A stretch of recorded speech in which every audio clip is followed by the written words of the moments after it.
Msomaji wako ni Tatu Karema, lakini kwanza ni muktasari wake. Mamia ya waumini wazuru kaburi la Papa Francis kutoa heshima zao. Watu kadha wauawa baada ya gari kuvurumishwa katikati ya umati wa watu nchini Canada. Na idadi ya vifo kutokana na mlipuko katika bandari ya Bandar Abbas nchini Iran imeongezeka hadi 25. Habari kamili. Vatican. Kanisa kuu la Mtakatifu Maria Maggiore mjini Roma lilifungua milango yake kwa waumini hii leo kwa ruhusu wageni kutoa heshima zao katika kaburi la Papa Francis siku moja baada ya kuzikwa kwake. Mamia ya waumini walipanga foleni mapema leo mbele ya kanisa hilo kabla ya kufunguliwa saa 1 asubuhi kwa majira Vatican. Baraza litakalomchagua mrithi wa Papa Francis linatarajiwa kuzuru kaburi hilo saa 10 jioni na kufanya sala za jioni katika eneo hilo. Papa Francis alichagua kuzikwa katika kanisa hilo katikati mwa Roma badala ya kanisa kuu la Mtakatifu Petro huko Vatican walikozikwa watangulizi wake. Papa Francis alizikwa jana baada ya hafla kubwa katika uwanja wa Mtakatifu Petro iliyohudhuriwa na maelfu ya waumini pamoja na viongozi wa dunia. Ottawa. Idadi ya watu isiyojulikana wameuawa wakati gari moja lilipovurumishwa katikati ya umati wa watu waliokuwa wakihudhuria tamasha la mitaani la Kifilipino linalojulikana kama Lapu-Lapu katika mji wa magharibi wa Vancouver nchini Canada. Haya yamesemwa jana jioni na polisi nchini humo. Watu wengine kadhaa pia wamejeruhiwa katika tukio hilo. Katika chapisho kwenye mtandao wa kijamii wa X, polisi imesema kuwa dereva wa gari hilo mwenye umri wa miaka 30 kutoka Vancouver anayejulikana na polisi alikamatwa katika eneo hilo la tukio. Mashuhuda wameeleza kuwa dereva huyo alijaribu kutoroka lakini akakamatwa na wapita njia. Msemaji wa polisi amethibitisha kuwa hakuna hatari zaidi kwa umma. Meya wa mji wa Vancouver Kim Sim ameshtushwa na kusikitishwa na tukio hilo la kutisha. Waziri mkuu wa nchi hiyo Makani pia ameelezea kusikitishwa kwake na tukio hilo kwenye ujumbe aliochapisha katika mtandao wa X. Tehran. Idadi ya vifo kutokana na mlipuko mkubwa uliotokea katika bandari kubwa zaidi ya Iran, Bandar Abbas, imeongezeka na kufikia watu 25 huku wengine zaidi ya 700 wakijeruhiwa. Hayo yameripotiwa leo na vyombo vya habari vya serikali wakati kikosi cha wazima moto kikiendelea na juhudi za kuzima moto huo. Mlipuko huo wa jana ambao maafisa wanasema huenda ulisababishwa na vifaa vya kemikali ulitokea katika sehemu ya Shahid Rajai ya bandari hiyo, kitovu kikubwa zaidi cha kuhifadhi makontena nchini Iran. Waziri wa mambo ya nje wa Ubelgiji Maxime Prevot amesema kwamba wasiwasi wa kiusalama wa Rwanda mashariki mwa Jamhuri ya Demokrasia ya Kongo hauwezi kuhalalisha hatua yake ya kuliunga mkono kundi la waasi la M23.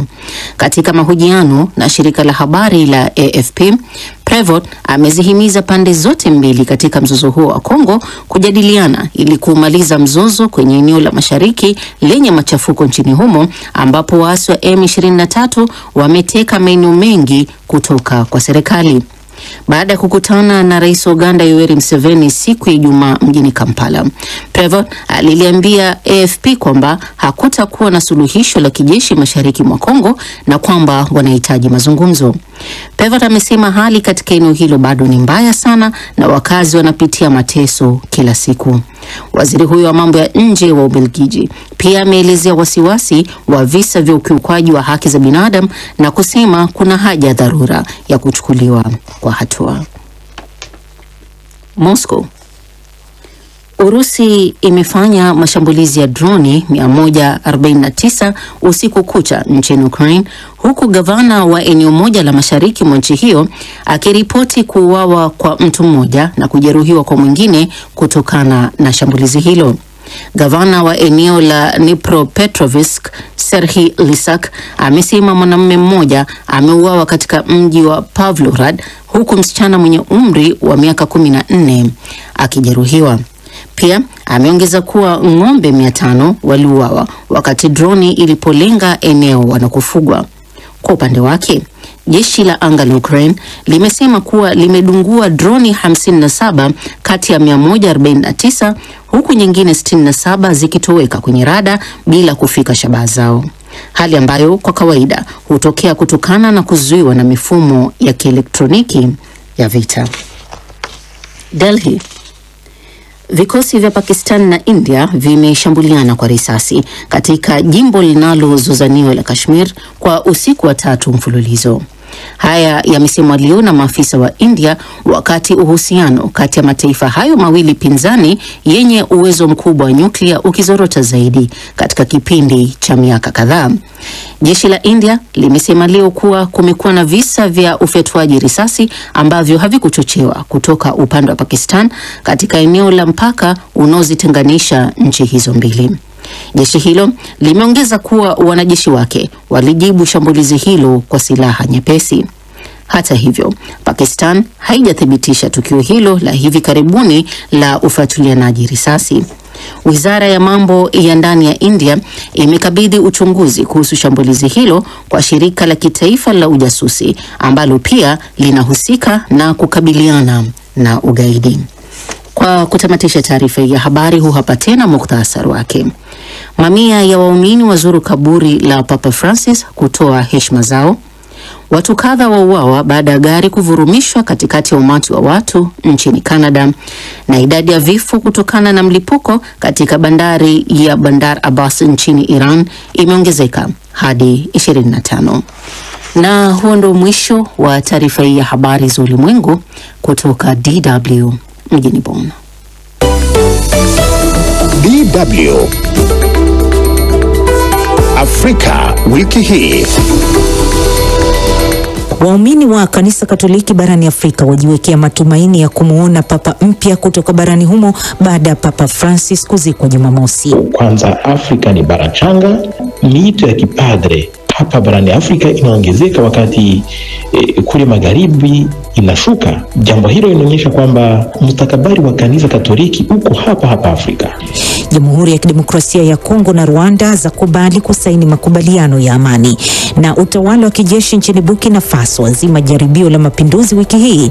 Na nchini Tanzania inaonekana serikali ya CCM inataka kutaabisha Tundu Lissu ndivyo waondoe upinzani na waweze kuvuka bila kupingwa. Sakata la kushikiliwa mwanasiasa wa chama kikuu cha upinzani Tundu Lissu lazidi kuwatesa wafuasi wa chama hicho na wanasiasa wa upinzani kutoka Afrika Mashariki. Kwa hayo na mengine mengi, karibu kwenye makala ya Afrika wiki hii. Mimi ni Saumu Mwasimba. Kwa Vatican, Papa Francis aliyekuwa kiongozi mkuu wa kanisa Katoliki duniani aliyefariki Jumatatu wiki hii alizikwa Jumamosi katika mazishi yaliyofuatiliwa na waumini kote duniani. Barani Afrika, swali linaloulizwa na waumini wa kanisa hilo ni ikiwa mara hii litabahatika kuona papa wa kwanza mweusi kutoka barani humo. Mwandishi wetu Silvanus Karimera alituletea ripoti ifuatayo kutoka Kigali. Mwaka 2010 kardinali wa kanisa Katoliki nchini Ghana, Peter Turkson, aligonga vichwa vya habari si kwa imani yake tu, lakini pia kwa kila alichokipinga. Wakati huo alinukuliwa akiutangazia ulimwengu kwamba hakuwa tayari kuwa papa mtakatifu na pengine kanisa Katoliki halikuwa tayari kumpokea papa mweusi. Lakini sasa miaka 15 baadaye na baada ya kifo cha Papa Francis, jina la Kardinali Turkson linasikika katika mitaa ya Vatican, safari hii kama mmoja wanaodhaniwa kugombea na kurithi nafasi ya kiongozi mkuu wa kanisa Katoliki duniani. Hata hivyo, akitoa taji hilo, Kardinali Turkson atakuwa ni mtu wa pili baada ya Papa Victor wa kwanza ambaye alitoka Afrika ya Kaskazini takriban miaka 2000 iliyopita. Lakini kwa upande wa kardinali, atakuwa Mwafrika wa kwanza wa kanisa Katoliki la sasa ambalo limeenea kote duniani na maono yenye mrengo wa kisasa zaidi. Madhehebu ya Katoliki kwa sasa yanaendelea kuwa kwa kasi sana barani Afrika, na takwimu zinaonyesha kwamba 20% ya waumini bilioni 1.4 wa kanisa hilo kote duniani wanapatikana Afrika. Je, huu si wakati mwafaka kumpata papa mweusi? Swali hili nimewauliza baadhi ya waumini wa kanisa Katoliki mjini Kigali, na maoni ya Jare Onare Dukuzumuremyi na Janda Masani Mani Shimwe yanatoa picha ya kile kinachofikiriwa. Kwanza, Afrika ni bara changa. Miito ya kipadre hapa barani Afrika inaongezeka wakati kule magharibi inashuka. Jambo hilo linaonyesha kwamba mustakabali wa kanisa Katoliki uko hapa hapa Afrika.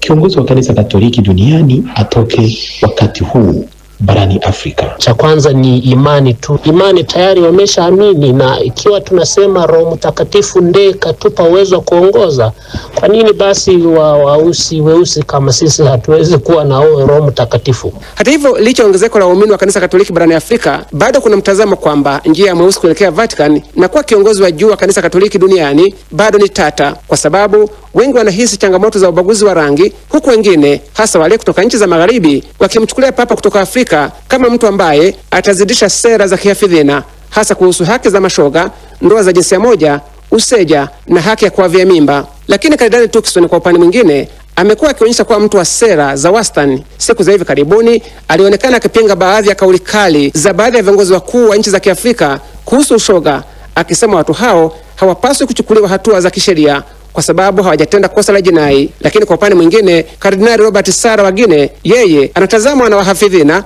kama chaguo lao, na hivi karibuni alisababisha utata na mabishano alipolinganisha mawazo huru kama itikadi ya kinazi. Kwa Kardinali Fridolin Ambongo kutoka Jamhuri ya Kidemokrasia ya Kongo, ambaye pia anatajwa kuwa miongoni mwa kinyang'anyiro hicho, yeye anatazama kama mchungaji mwenye sera za kiuchungaji. Huyo alikuwa ni Silvanus Karimera akituondoa huko Kigali, ambako ametazama matumaini ya Waafrika katika kumpata papa mpya. Siku ya Ijumaa iliripotiwa kwamba mawaziri wa mambo ya nje wa Jamhuri ya Kidemokrasia ya Kongo na Rwanda walikuwa Washington, Marekani, kusaini makubaliano ya kuunga mkono amani na kuimarisha maendeleo ya kiuchumi kama sehemu ya juhudi ya kidiplomasia kujaribu kumaliza vita baada ya waasi wa kundi la M23 kuchukua miji kadhaa kwenye eneo la mashariki mwa Kongo. Taarifa hiyo ilikuja baada ya serikali ya Kongo nayo na waasi wa M23 siku ya Jumatano kutoa tamko la pamoja la kihistoria wakisema wamekubaliana kusitisha vita mashariki mwa Kongo, huku wakifanya kazi pamoja kuelekea usitishaji wa kudumu wa vita hivyo. Pamoja na hayo kuripotiwa, Wakongomani wamekuwa wakitoa maoni yao kuhusu madhila yanayowakabili kufuatia hali ya nchini humo. Hakuna kazi, ajira hakuna, tunaendelea kutaabika kupita kiasi. Ingelikuwa ukombozi tungeona hata badiliko kidogo, kila kitu aendeke, mabenki azifungue azifanye kazi. Sasa watu wataishi namna gani? Noti wanatushushia sarafu ya dola, wao wanaitia kwa yao ambao wanataka wenyewe, alafu ukawauliza ukiwaswali wanakuambia no, benki zinafungwa, hakuna sisi kwenye tunaweza kutosha pesa, na ukiwaambia wanakuwa hata makali, wanakuambia kama hatuna nafasi ya kutosha pesa. Ni hivyo tu. Kitu ambayo mimi naweza inaendeka ni usafi wa mji. Zamani ulikuwa tukiona hata meya wa mji alikuwa anafaa mwaliko kwa watu wafanye usafi wa mji, lakini haikuwa na kaziwa sana. Lakini kwa leo tuchuka ni woga nini. Na hayo ni maoni yakituondoa katika ripoti nzima inayohusiana na mgogoro wa Jamhuri ya Kidemokrasia ya Kongo. Na kwa upande mwingine, iliripotiwa wiki hii kwamba rais wa zamani wa Jamhuri ya Kidemokrasia ya Kongo Joseph Kabila aliingia mjini Goma wiki iliyopita na kusababisha hali ya mivutano ya kisiasa kushika kasi nchini humo. Serikali ya Kinshasa ilitangaza hatua kali, ikiwemo kuanzishwa uchunguzi kuhusu makosa ya uhaini dhidi ya Kabila na chama chake. Hata hivyo, chama chake kimekosoa vikali hatua hizo, kikisema ni uvumi mtupu. Mwandishi wetu wa Goma Ruth Alonga alitutumia ripoti zaidi. Taarifa za kuonekana kwa Joseph Kabila mjini Goma zimezua mjadala mingi, lakini hakuna aliyemuona waziwazi rais huyo wa zamani. Hata hivyo, licha ya chama cha Kabila kukanusha taarifa hizo, raia bado hawajui ukweli ni upi. Mjini Kinshasa, serikali iliyopoteza udhibiti wa mji huu wa mashariki haijaficha hasira yake, hali iliyosababisha Wizara ya Mambo ya Ndani na ile ya Sheria kutangaza vikwazo dhidi ya Kabila kutokana na taarifa ya kuwa Kabila yuko Goma chini ya ulinzi wa waasi wa M23. Mawaziri wa wizara hizo mbili walitangaza kuanzishwa kwa mashtaka ya kisheria, kunyang'anya mali za Joseph Kabila na kusimamishwa kwa chama chake cha kisiasa cha PPRD, hatua ambazo Amani Kalimba, mfuasi wa PPRD, anasema hazina msingi. Serikali imetangaza maamuzi makubwa, lakini kwa bahati mbaya yametokana na uvumi, kwa kuwa hakuna alionyesha picha wala video kudhibitisha uwepo wa Kabila hapa Goma. Wizara ya Mambo ya Ndani ya Kongo pia imezuia mienendo ya baadhi ya viongozi wa PPRD wanaoshukiwa kushirikiana na Joseph Kabila katika kuhusika na uvamizi wa maeneo ya mashariki ya DRC na waasi wa M23. Ferdinand Kambere, naibu katibu mkuu wa PPRD, anapinga taratibu hizo. Tangu tulipoitwa kwa mara ya kwanza na ofisi ya kijeshi ya mwendesha mashtaka, ilikuwa tu taarifa tuliyoisoma, lakini kuhusu kesi isiyo na msingi kama hii, uvumi mtupu, inaanza kama taarifa, inakuwa uamuzi, na mwisho watu wanazuiwa kusafiri nje ya nchi. Pia kosa linapaswa kuwa la mtu binafsi. Ni nini hasa kila mmoja anatuhumiwa nalo? Madai ya kurejea kwa Joseph Kabila katika eneo linalodhibitiwa na waasi wa M23 wanaoungwa mkono na jeshi la Rwanda kunachukuliwa kama usaliti mkubwa na serikali ya Kongo. Hadi sasa hakuna tamko rasmi kutoka kwa rais huyo wa zamani. Ruth Alunga, DW, Goma. Tukiondoka nchini Kongo, tugeukie huko Tanzania ambako sakata la kushikiliwa korokoroni mwanasiasa wa chama kikuu cha upinzani Chadema Tundu Lissu limeendelea kuleta msisimko wa kisiasa nchini humo na kuvuka mipaka. Mwanasiasa wa Kenya na kiongozi wa chama cha People's Liberation PLP ambaye pia ni mwanasheria Martha Karua alielezea kushangazwa kwake na hatua ya mahakama ya Tanzania kuiendesha kesi dhidi ya mwenyekiti huyo wa taifa Chadema Tundu Lissu kwa njia ya mtandao licha ya uzito wa makosa yanayomkabili. Tundu Lissu anatuhumiwa kwa uhaini. Karua aliyehudhuria kesi hiyo dhidi ya Lissu alizitaka nchi za Afrika Mashariki kuzingatia mfumo wa kisheria na kusimamia haki za kibinadamu. Florence Majani alitutumia ripoti ifuatayo. Martha Karua, mwanasiasa mkongwe kutoka Kenya, alionekana kortini katika mahakama ya hakimu mkazi Kisutu jijini Dar es Salaam jana, ambapo kesi ya Tundu Lissu ilipangwa kusikilizwa na baadaye ilisikilizwa kwa njia ya mtandao. Wakili huyo ambaye pia amewahi kuwa waziri kwa nyakati tofauti katika serikali ya Kenya amesema amekuja Tanzania kama mwanasiasa, kama mwanasheria na kama mwanajumuiya ya Afrika ya Mashariki, huku akisisitiza serikali ya CCM ifungue milango ya mazungumzo kati yake na Chadema. Nchi zetu zote zizingatie mfumo wa kisheria, zisimamie haki zetu za kibinadamu, na sababu tunajua Tanzania iko na uchaguzi mwezi wa 10. Inaonekana serikali ya CCM inataka kutaabisha Tundu Lissu ndivyo waondoe upinzani na waweze kuvuka bila kupingwa. Akiwa mahakamani hapo, Karua aliambatana na mwakilishi wa chama cha wanasheria Afrika ya Mashariki, mwakilishi wa shirika la Amnesty International na wanasiasa kutoka Kenya, lakini anasema walikumbana na kadhi ya polisi kupiga watu, hivyo baadhi ya wawakilishi hao wakaondoka mahakamani. Kesi hiyo ya uhaini na uchochezi inayomkabili Tundu Antipas Lissu ilifanyika kwa njia ya mtandao, huku kukiwa na vuta nkuvute kati ya polisi na baadhi ya wafuasi na viongozi wa Chadema. Jeshi la polisi katika taarifa yake limesema lililazimika kuwakamata na kuwahoji baadhi ya viongozi wa Chadema ili kulinda usalama mahakamani hapo. Kamanda wa polisi kanda maalum ya Dar es Salaam, Jumanne Muliro, amesema jeshi la polisi lililazimika kuwazuia na kwenda kuwahoji baadhi ya watuhumiwa katika matishio ya swala la usalama katika mahakama ile. Wakili wa Chadema Dr. Lugemeleza Nshala akiliwakilisha jopo la mawakili wanaomtetea Tundu Lissu amesema mteja wao hayaogopi mashtaka yanayomkabili na hivyo anataka shauri lake liwe wazi ili aweze kujitetea hadharani. Na sisi tulionyesha kwamba namna gani ambavyo haki za mteja wetu za kikatiba na za kisheria na pamoja na za kikanuni au maagano mbalimbali ya kimataifa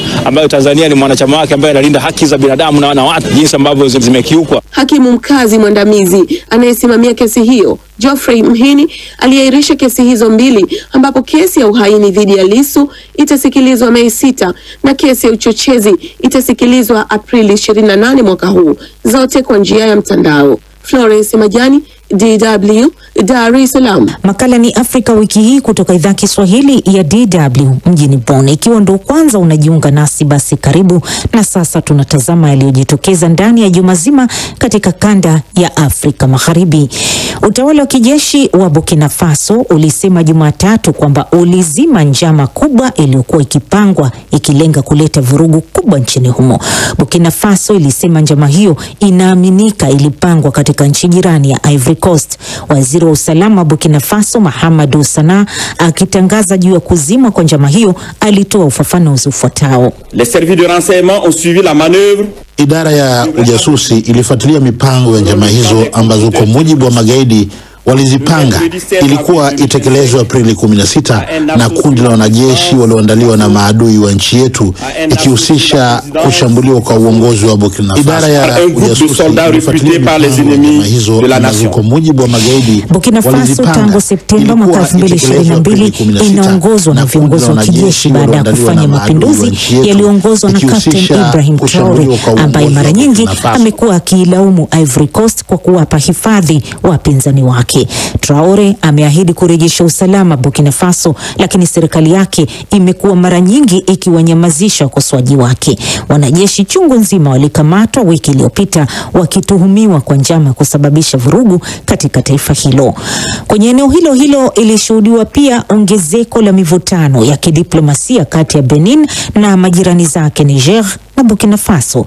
Serikali ya Benin imedai mashambulizi ya umwagaji damu yaliyoshuhudiwa wiki iliyopita yaliyofanywa na Al-Qaeda na kuua wanajeshi 54 yalisambaa huko yakitokea Niger na Burkina Faso, na nchi hizo mbili zinaishutumu Benin kwa kuendelea kuruhusu kambi za kijeshi za nchi za magharibi kwa lengo la kuvuruga usalama wa mataifa hayo. Benin ilikanusha tuhuma hizo, na msemaji wa serikali ya nchi hiyo Wilfred Leandre Hongbeji alikuwa na haya: hali yetu ingekuwa bora na rahisi zaidi ikiwa tungeweza kushirikiana na mataifa jirani zetu yanayotuzunguka ambako makundi itikadi yanazidi kutanuka, na hatungependa kuona hali ya mashambulizi inafanyika kwa mtu yoyote. Serikali ya Benin ilithibitisha kwamba wanajeshi 54 waliuawa na wapiganaji wa itikadi kali katika eneo la mpaka kaskazini mwa nchi hiyo, karibu na maeneo yenye hali tete ya Burkina Faso na Niger. Msikilizaji, makala ni Afrika wiki hii, uchambuzi unaoyadurusu yale yaliyoripotiwa ndani ya juma zima hili. Mvutano mwingine umejitokeza kati ya Tanzania, Afrika Kusini na Malawi ukihusisha biashara ya mazao ya kilimo. Serikali ya Tanzania katikati ya wiki hii ilitangaza rasmi kuweka zuio la kusafirishwa kwa mazao ya kilimo kwenda nchi za Malawi na Afrika Kusini, sambamba na kuzuia kuingizwa Tanzania kwa mazao ya kilimo kutoka katika nchi hizo. Zuio hilo lilitolewa na Waziri wa Kilimo Hussein Bashe siku ya Jumatano baada ya Malawi na Afrika Kusini kuzuia wafanyabiashara wa Tanzania kuingiza mazao yao katika mataifa hayo mawili ya Afrika. Florence Majani alitutumia taarifa zaidi. Uamuzi wa Bashe umekuja baada ya kutoa muda wa siku 7 za majadiliano kati ya nchi hizo mbili na Tanzania, baada ya kuwepo kwa taarifa za wafanyabiashara wa Tanzania kuzuiwa kusafirisha mazao yao ya kilimo kwenda Malawi na Afrika ya Kusini. Kwa hiyo hatutaruhusu zao lolote linalotoka Afrika Kusini linalohusiana na kilimo ndani ya nchi yetu. Kuhusu nchi ya Malawi, mpaka sasa hawajafuta notice walioitoa. Kwa hiyo ninatangaza rasmi, ni marufuku mazao yoyote ya kilimo kutoka Malawi kuingia ndani ya Jamhuri ya Muungano wa Tanzania kuanzia leo. Mzozo kati ya nchi hizi umewaathiri wadau mbalimbali wa biashara, wakiwemo madereva wa malori yanayosafirisha bidhaa zao kwenda nchi nyingine za Afrika. DW imezungumza na mwenyekiti wa wamiliki wa malori madogo na ya kati Tamstoa Chuki Shabani, ambaye amesema zipo athari zitokanazo na mzozo huo, lakini maslahi ya taifa ni mapana zaidi. Athari ya kukosa kazi ni kubwa, lakini pia kulinda utu wetu wa nchi yetu ni kubwa zaidi, kwa maana ya ambavyo tumesikia kwamba wao wamekuwa si watifu kwetu. Kwa nini sisi tuwanyenyekee wao? Athari zipo, lakini kama nchi kuna muda lazima watu waumie ili mambo yakae vizuri. Meantime tunaweza tukaona kwamba kwa wafanyabiashara sisi inatuathiri, lakini kama ni utaratibu wa serikali, na hapo baadaye nadhani kutakuwa kuna structure nzuri ya kufanya biashara. Hata hivyo, Bashe amesema wakati mazungumzo yanayoongozwa na waziri wa mambo ya nje na ushirikiano wa Afrika ya Mashariki Mahamoud Thabit Kombo yakiendelea na mataifa hayo, serikali ya Tanzania haiwezi kuishi kizuizini. Na asante sana Florence Majani kwa taarifa hiyo iliyogusia mvutano uliopo kati ya Tanzania, Malawi na Afrika Kusini. Na msikilizaji, katika kanda ya Afrika Kaskazini tuimulikie Algeria, ambako mamlaka za nchi hiyo ziliwakamata wahamiaji zaidi ya 1,800 na kuwasafirisha hadi kwenye eneo la mpaka na Niger na kuwatelekeza huko. Wahamiaji hao walitelekezwa katika mji wa Asamaka, ikiwa ni tukio la kufurushwa idadi kubwa ya wahamiaji wakati ikishuhudiwa mivutano kati ya Algeria na majirani zake wa kusini, Burkina Faso, Mali na Niger, ambazo zimeondoa mabalozi wao kutoka Algeria mwanzoni mwa mwezi huu kufuatia mzozo wa mpaka. Na tukamilishe makala ya Afrika wiki hii kwa kuitazama hali nchini Libya. Yalifanyika wiki hii mazungumzo kati ya waziri wa mambo ya nje wa Misri Badr Abdelati na mwenzake wa Italia Antonio Tajani ambaye alikuwa ziarani mjini Cairo. Viongozi hao walijadili zaidi migogoro inayoendelea Somalia na Libya, ambapo walisisitiza kwamba nchi zao zinaunga mkono uthabiti na umoja nchini Libya, huku wakitoa mwito wa kufanyika chaguzi za bunge na rais katika taifa hilo. Antonio Tajani ni waziri wa mambo ya nje wa Italia. Io ribadito l'impegno dell'Italia per la Somalia. Nasisitiza ahadi ya Italia kwa Somalia. Tutaendelea kuweko nchini humo na ujumbe wetu wa kijeshi. Natilia mkazo ahadi ya Italia kuhusu eneo zima la Afrika Kaskazini na kanda ya Afrika kusini mwa jangwa la Sahara. Tunataka kufanya kazi kuendelea kushirikiana na Libya kupata suluhisho ambalo litaleta umoja wa taifa hilo na pengine kufanyika uchaguzi haraka iwezekanavyo kama linavyoonyesha ombi la Umoja wa Mataifa. Nazioni Unite. Na msikilizaji, kwa tamko hili